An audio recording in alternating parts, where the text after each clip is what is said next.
Rasul mengatakan kullu bid'atin dhalalah, dia jawab, enggak ya Rasulullah, enggak semuanya sesat. Dia bantah Rasulullah SAW. Enggak boleh. Enggak boleh bantah. Kalau ada ijtihad ulama, ijtihad. Tapi Nabi hatta 1000 ulama enggak bisa membantah sabda Nabi SAW. Nabi mengatakan kullu bid'atin dhalalah wa kullu dhalalatin finnar. Yang dulu beda ya tetap beda sekarang. Nggak bisa jadi hasanah. Nabi nggak pernah mengadakan, jangan diadakan. Agama sempurna, tinggal kita laksanakan apa yang Nabi perintahkan. Yang diperintahkan belum bisa dilaksanakan oleh mereka. Mereka melakukan perbuatan yang bid'ah. Yang bid'ah ini akan membawa kepada apa? Kepada neraka. Karena Nabi mengatakan kullu bid'atin dhalalah wa kullu dhalalatin finnar. Muhammad nabina binuruh hadina di Makkah hamimi nuruh sata'al madinah. Assalamualaikum warahmatullahi wabarakatuh. Waalaikumsalam warahmatullahi wabarakatuh. Rabbi zidni ilma warzuqni fahma amma ba'd. Pembagian bid'ah terbagi menjadi dua, ada bid'ah mahmudah dan bid'ah mazmumah, atau bid'ah hasanah dan bid'ah sayyi'ah.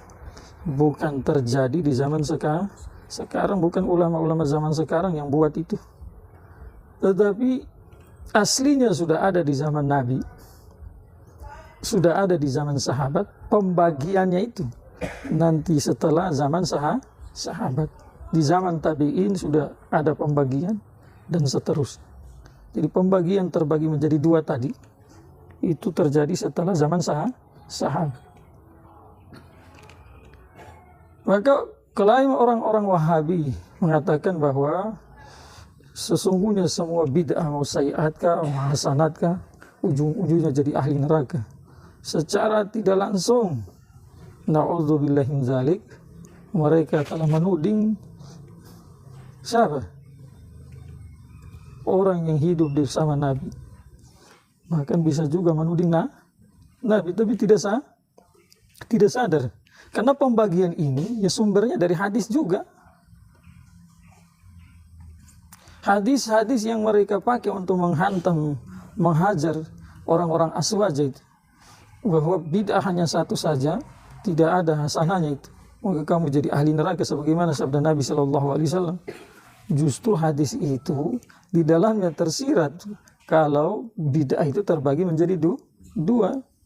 Hadis kedua yang mereka pakai untuk menghantam juga aswaja itu ahli sunnah wal jamaah, bahwa bid'ah itu hanya satu saja, sayyi'ah tidak ada hasanah.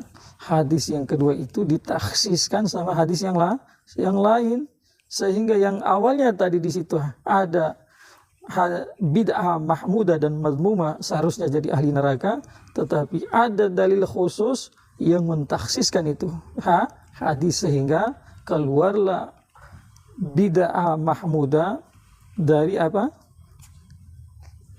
Dari ahli neraka itu. Atau pelaku bid'ah mazmumah dari bid'ah mahmudah dari ahli neraka. Hadis yang pertama, Nabi bersabda sallallahu alaihi wasallam, "Man ahdatsa fi amrina hadza ma laisa minhu fahuwa raddun." Ingat, ini hadis selalu dipakai untuk orang Wahabi untuk menghajar orang-orang yang membagi bid'ah itu terbagi menjadi dua. Tetapi mereka tidak sadar kalau dalam hadis ini ma laisa minhu itu, kata-kata Nabi SAW, ma laisa minhu, apa-apa yang bukan darinya, apa-apa yang bukan darinya itu di situ tersirat, tersembunyi bahwa bid'ah terbagi menjadi dua. Apa-apa yang bukan darinya, berarti kalau yang apa-apa darinya bukan satu keburukan. Maka saya kasih contoh, barang siapa, saya terjemahkan dulu, barang siapa yang membuat perkara baru dalam agama kami ini, kata Rasulullah SAW, apa-apa yang bukan dari agama, maka fahuwa Raddun, dia tertolak alias sai'ah. Kalau dia bagian dari agama berarti bukan raddun fahuwa maqbulun, maka dia diterima. Ma laisa minhu, kan kembalinya ke agama. Saya tanya, dasar agama itu apa-apa saja. Pertama Al-Quran, yang kedua apa? Hadis Nabi Sallallahu Alaihi Wasallam, yang ketiga adalah ijma, yang keempat apa? Qiyas. Maka perkara baru yang dibuat, maka disandarkan dulu ke Al-Quran. Ada dalil dari Al-Quran khusus? Tidak ada. Dalil umum ada atau tidak? Kalau ada, dilihat lagi dulu. Adakah dalil khusus yang melarang, yang berseberangan dengan dalil umum ini? Atau ada dalil khusus yang mentakhsiskan ini dalil umum atau tidak? Kalau ada, berarti amalan itu dibuat dalam batasan tempat waktu yang terbatas. Tetapi kalau tidak ada, amalan itu mau dibuat di mana, kapan, dengan siapa saja boleh. Saya kasih contoh misalkan. Faqra'u ma tayassara minal Qur'an. Dalam suratul Muzammil. Bacalah Al-Quran kamu yang mudah bagi kamu. Faqra'u ma tayassara, apa-apa, bacalah apa-apa. Ma tayassara minal Qur'an, yang mudah dari Al-Quran. Ini dalilnya umum. Allahu Akbar kabir. Dalilnya apa? Dalilnya umum. Maka kita lihat dulu, apakah hadis ada yang melarang untuk membatasi baca Al-Quran di tempat dan waktu tertentu? Ada atau tidak? Ada. Tempat contohnya apa? WC. Kamu masuk dalam WC baca Al-Quran, Yasin, bolehkah? Ya boleh, berdosa. Kenapa? Tidak ada dalil khusus yang membatasi dalil umum tadi. Bukan setiap tempat Al-Quran boleh dibaca. Dan ada sebagian waktu juga dibatasi. Kamu buang air kecil, buang air besar, bukan di WC, di lapangan luas. Lapangan di dalam lapangan luas bersih, baru dikasih minyak wangi, harum-harum. Tapi kamu di situ, waktu kamu di situ bukan untuk waktu istirahat atau waktu, tapi kamu pakai di tempat itu dalam waktu itu untuk buang air kecil, buang air besar. Tempatnya bersih. Tapi karena ada dalil khusus yang melarang, kalau di saat buang air kecil, di saat buang air besar tidak boleh baca Al-Quran. Maka membaca Al-Quran di saat itu disebut bid'ah apa? Mazmumah, bid'ah yang tercela. Paham tidak? Sebut bid'ah yang tercela. Selain dua tempat tadi itu dan waktu tadi dan tempat tadi itu, kamu mau baca Al-Quran di mana saja boleh. Sebelum orang meninggal kamu baca Quran boleh. Selesai orang meninggal kamu baca Quran boleh. Orang sudah dikuburkan kamu baca Quran boleh. Di atas kuburan kamu baca Quran boleh. Kalau di atas kuburan itu jelas ada dalilnya, maka semua imam sepakat. Bahkan awalnya Imam Ahmad yang mengatakan tidak boleh, setelah sampai kepada beliau riwayat kebolehan untuk baca Al-Quran di atas kuburan itu, maka beliau rujuk dari pendapat pertama itu. Jadi baca Quran di mana-mana saya boleh. Maka yang tadi kalau kamu baca di dalam WC, ma laisa minhu, masuk dalam kategori ma laisa minhu. Tetapi kalau kamu baca setelah orang meninggal dunia, sebelum orang meninggal dunia, kamu baca di atas pesawat, baca di pantai, tempat-tempat yang bersih, kamu baca di atas kasur, baca sambil naik sepeda, sambil naik motor, sambil naik mobil, maka itu bukan ma laisa minhu, tetapi ma minhu ma. Jadi apa-apa yang dari itu agama. Untuk singkat, yaitu dikiaskan lagi sama perkara yang lain. Seperti apa itu? Kiaskan dengan hadis. Artinya contoh tadi dibawa dalam hadis, dibawa dalam ijma dan qiyas. Maka atas dasar hadis ini yang dipakai oleh orang Wahabi, justru hadis ini di dalamnya ada bidah itu terbagi menjadi dua. Untuk itu Imam Syafi'i rahmatullah alaih, beliau sampaikan sebagaimana yang dinukilkan oleh Imam Baihaqi dalam kitabnya Manaqib Imam Syafi'i itu. Di sana kata-kata Imam Syafi'i rahmatullah alaih, al-muhdatsatu minal umuri darbani, perkara-perkara baru itu dalam agama terbagi menjadi dua. Ahaduhuma, yang pertama, ma uhdisa mimma yukhalifu kitaban au sunnatan au ijma'an au asaran. Yang pertama adalah perkara baru dari apa-apa yang berlawanan dengan Al-Quran. Yang kedua, atau berlawanan dengan hadis, atau berlawanan dengan ijma', atau berlawanan dengan asarnya para sahabat. Yang kedua, kata beliau rahmatullah alaih, bahwa bidah yang kedua, ma'uhdisa minal khairi, apa-apa perkara-perkara baru yang dari kebaikan. Wala yukhalifu, dan tidak berlawanan dengan Al-Quran, kitaban au sunnatan au ijma'an au asaran. Tidak berlawanan dengan Al-Quran, tidak berlawanan dengan hadis, tidak berlawanan dengan ijma', tidak berlawanan dengan asarnya para sahabat radhiyallahu anhu.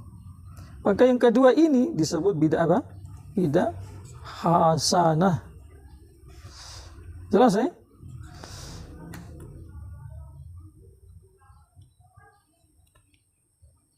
Dalil yang kedua yang biasa dipakai oleh orang-orang Wahabi untuk menghantam orang-orang Aswaja itu adalah kullu muhdatsin bid'atun wa kullu bid'atun dhalalatun wa kullu dhalalatin finnar. Setiap yang baru sesat, setiap yang sesat adalah di neraka. Setiap yang baru bid'ah, setiap bid'ah adalah sesat, setiap yang sesat di neraka. Hadis ini zahirnya di dalam semua bid'ah yang hasanah atau yang sayyi'ah ujung-ujungnya jadi ahli neraka semua. Pelaku bid'ah hasanah sayyi'ah menjadi ahli neraka. Cuma ini hadis umum yang ditakhsiskan, dikecualikan melalui dalil khusus yang lain.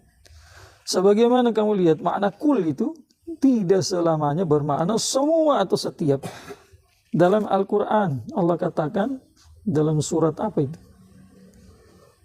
Suratul Nahl. Suratul Nahl. Bukan Suratul Nahl.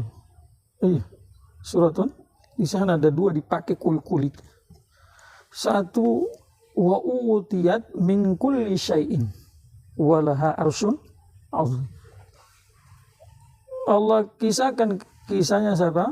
Ratu Bilqis rahmatullah alaih. Saat burung hudhud hilang sebentar dari Sulaiman alaihi salatu salam, terus di sana nyasar, lihat siapa? Bilqis bersama pengikutnya. Mereka sujud di hadapan siapa? Matahari. Singkatnya pulang, seharusnya mau dikasih hukuman sama Sulaiman alaihi salam, tapi tidak jadi karena bawa datang berita yang bagus. Salah satu berita disampaikan itu bahwa inni wajadtu imra'atan tamlikuhum, sesungguhnya saya jumpa seorang wanita yang menjadi raja mereka. Wa utiyat min kulli syai', dia dikasih setiap sesuatu. Walaha arsyun azim, kalau terjemah zahir begitu, dan dia punya singgasana yang besar. Nyatanya tidak usah di zaman sekarang, sezaman dengan Bilqis siapa? Sulaiman alaihi salam. Tidak usah dibilang setelah itu Bilqis atau sesudahnya. Tetapi sezaman dengan Ratu Bilqis tadi, di situ ada Nabiullah Sulaiman alaihi salatu salam. Yang Allah kasih kepada Sulaiman itu tidak ada sama Bilqis. Makanya saat Ratu Bilqis kirim utusan membawa hadiah, bahasanya sogo, supaya itu raja-raja kalau sudah dikasih upeti itu emas, jadi hatinya masuk cinta dunia, jadi lumpuh, mudah dikalahkan. Maka mau diuji ini nabi betulan atau bukan ini. Maka diutuslah seseorang bawa hadiah. Sampai falamma ja'a Sulaiman. Saat dia datang jumpa Sulaiman, apa kata Sulaiman? Kamu mau sogok saya dengan hadiah ini? Bal antum, apa yang dikasih oleh Allah sama saya lebih bagus dari yang dikasih sama kamu. Bal antum bihadiyatikum tafrahu. Bahkan kamu gembira dengan hadiah kamu ini. Kalau saya tidak terkesan dengan harta, kata Sulaiman alaihi salatu wassalam. Paham tidak? Maka makna kul di situ bukan setiap tetapi sebagian. Yang kedua, dalam surat ini lagi, apa kata Sulaiman? Bukan surat ini. Dalam surat ini sudah. Surat ini bisa disampaikan kata Sulaiman alaihi salatu wassalam bahwa ya ayuhan nas ulimna mantiqat thairi wa utina min kulli syai'. Wahai orang-orang, kami diajarkan bahasa burung, baru kami dikasih segala sesuatu. Jadi yang dikasih oleh Allah Subhanahu wa taala kepada Sulaiman bukan semua itu ada sama dia. Tetapi di situ bermakna apa? Sebagian. Sama juga di sini. Kullu muhdatsin bid'atun wa kullu bid'atin dhalalatun wa kullu dhalalatin finnar. Di sini kul bukan bermakna kul betulan, tidak ditaksis. Tetapi ada pentaksisan lewat apa? Hadis Nabi yang lain. Hadis Nabi yang lain yaitu man sanna fil Islam sunnatan hasanatan falahu ajruhu. Barang siapa yang memulai satu kebaikan di dalam Islam, maka bagi dia pahala kebaikan itu dan pahala orang-orang yang mengamalkan setelah dia. Kenapa saya terjemahkan sana di situ memulai kebaikan? Karena seperti itu terdapat dalam lughatul misbah bahwa sanna yasunnu artinya seseorang yang memulai satu perkara mau baik atau buruk di dalam satu suku, satu kaum yang sebelumnya tidak ada yang buat seperti itu, maka disebut dalam bahasa Arab dengan apa? Sanna. Dalam hadis ini kan satu potong saja kita baca, tetapi lanjutannya juga ada itu man sanna fil islami sunnatan sayyi'atan. Oke. Sanna punya dua makna. Atas dasar hadis inilah maka para imam membagi bahwa bid'ah itu bukan satu saja, tetapi dua itu. Yani kullu bid'atin tadi, kullu muhdatsin tadi artinya di situ yang sayyi'at saja ujung-ujungnya neraka, sementara yang mahmudah, yang hasanah ujung-ujungnya apa? Surga, bukan neraka. Makanya orang-orang Wahabi yang menggunakan ini hadis untuk menghajar aswaja ini sebabnya adalah kedangkalan mereka dalam berpikir, otaknya dikasih sempit sama Allah. Makanya saat mereka mengatakan bahwa orang-orang yang membagi bid'ah itu terbagi menjadi dua, satu mahmudah, satu mazmumah, atau satu hasanah, satu sayyi'ah, berarti dia telah melawan Rasulullah SAW, karena Rasul sendiri tidak membagi. Bid'ah itu terbagi menjadi dua. Oh, Wahabi, istighfar minimal 100 kali satu tobat, sholat tobat kamu. Kalau tidak mengerti, tanya gitu. Wa ma arsalna min qablika illa rijalan nuhi ilaihim fas'alu ahla dzikri in kuntum la ta'lamun. Allah suruh bertanya sama ahlinya. Wahabi, jangan kamu olah hadis dengan otakmu sendiri, akhirnya kamu menyesatkan itu. Kamu kurang ajar sama para imam-imam yang kewaliannya itu tidak diragukan nih bahaya imanmu itu. Saya cerita satu kisah baru sudah. Di India ada di zaman dulu itu seorang Wahabi. Setelah dia sudah menghafal hadis dengan jumlah ribuan, seorang santri dari Wahabi dengan sombongnya dia berkata, saya lebih hebat dari Imam Abu Hanifah. Saya lebih hebat dari apa? Imam Abu Hanifah. Ini gurunya bukan lagi orang aswaja yang bilang, bukan ahli sunnah yang bilang. yang bermadzhab Hanafi, bukan. Tetapi gurunya sendiri yang berkata bahwa ini nanti tidak lama lagi mau murtad ini. Tidak lama. Gurunya sendiri itu takut dengan kata-kata muridnya tadi.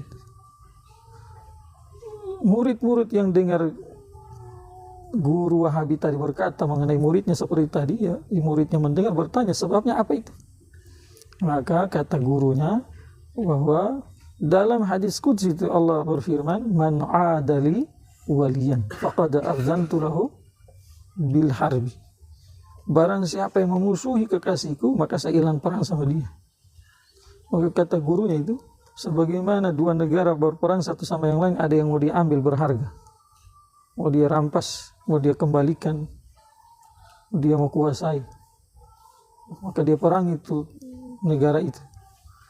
Maka gambaran begitu. Saat Allah mau perangi alias Allah musuhi itu, orang yang memusuhi wali Allah, yang mencaci maki seenaknya itu, tidak punya level sampai di situ, tetapi berseberangan dengan ulama-ulama mustahid yang menjadi kekasih-kekasih Allah, baru gunakan lagi bahasa-bahasa yang tidak bagus, tidak sopan. Maka saat Allah perangi dia itu, apa yang Allah ambil dari dia nanti? Dalam diri manusia apa yang paling berharga? Maka nanti iman diambil. Maka orang Wahabi ini kalau dia tidak bertobat, nomor satu dia sesat. Kita sudah jelaskan, bukan main-main, bukan kata kami.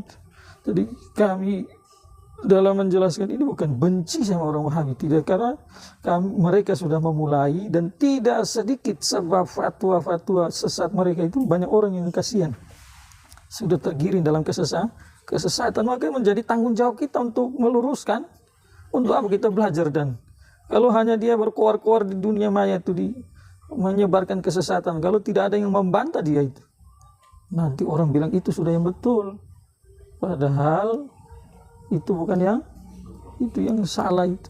Maka kalau kita diam saja tidak luruskan, justru nanti hari kiamat kita ditangkap sama Allah. Kamu punya kesempatan untuk berbicara, tidak ada yang menekan, tidak ada yang melarang, tidak ada yang. Kenapa kamu tidak bicara? Sebab kamu diam, berapa banyak orang tergiring ke kesesatan.